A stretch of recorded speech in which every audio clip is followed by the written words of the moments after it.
Okay. Thank you so much, boys and girls. So I'm going to leave you with some assignment, boys and girls. This is just a reminder.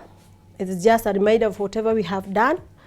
I have got words showing negative. Remember, we discussed this, that any time or every time you see this, not, no, never, none, absent, little, few, seldom, rarely, hardly.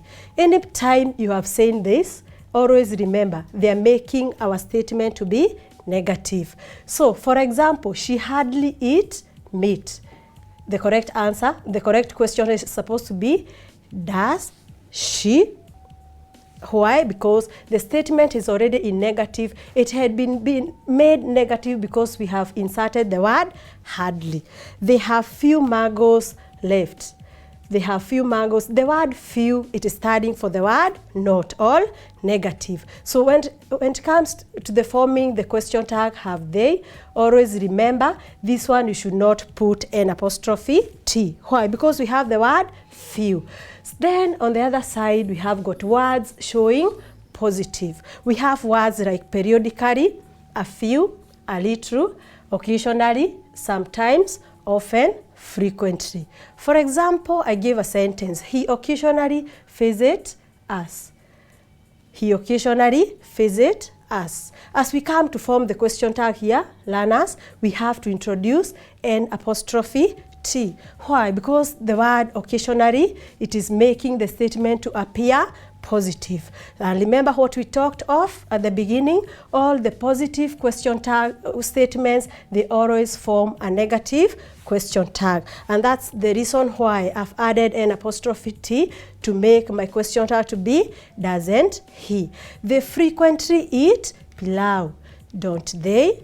Why am I adding an apostrophe T? Because the word frequently, it is making the word, it is making the statement to be positive. So I have to add an apostrophe T because that is one of the rule. You have to make sure that the question tag, once again, here is negative since the statement was positive. Now, boys and girls, I'm going to review with this assignment. I'm hoping that you have copied all the notes that we have discussed. They are going to be of great use to you and continue to practice even back at home. This is my assignment.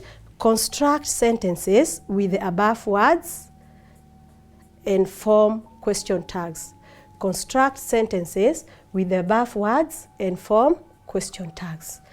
Those are areas, that is the kind of assignment I'm going to review with at the moment, but make sure that you're going to go through your notes, make sure that you're going to do more exercises.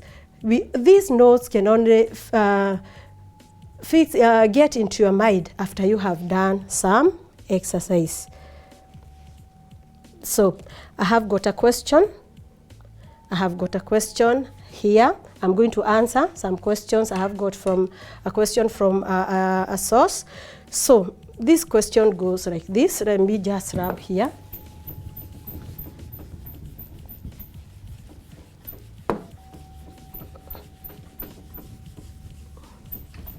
So boys and girls, listen to my question.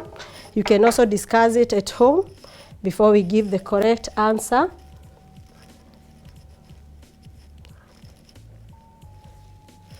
So, may I go? My first question. May I go? May I go out? May I go out? Please. May I go out, please? Yeah, that is the question that we have. May I go out, please? So remember I told you, may is one of the modal verbs. I told you may is the one of the modal verbs. So in this case, I'm going to use anytime we have, so this one can be, so this kind of a statement that can be, it can, because I have got a helping verb, I'm going to rely on this helping verb. But remember, this one is also a request. And remember, I told you from the beginning, a requesting sentence takes a positive question tag. But in this case, may I go out, please? I'm going to use the first helping verb because it appears there. So which is going to be correct question tag? Mayn't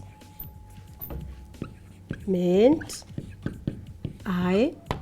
That is going to be correct question tag. Why? Because in my statement I have got a helping verb and I'm supposed to use a helping verb. I am supposed to use the first helping verb once it has appeared. This one, it can form a question tag. The word may, because the statement is positive, I add an apostrophe I. So runners, I believe that we are together. So I want to answer another question here.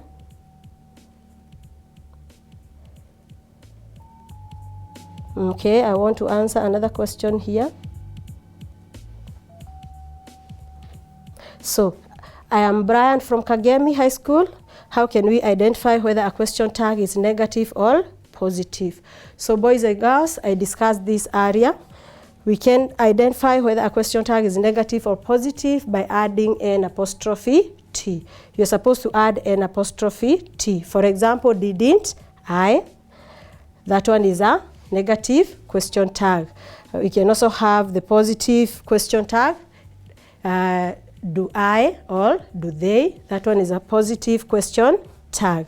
So because of time, boys and girls, I beg to stop there. Because, and I am so happy, I'm so glad that you have listened unto me. So until we meet once more, bye-bye. Look forward meeting you, students.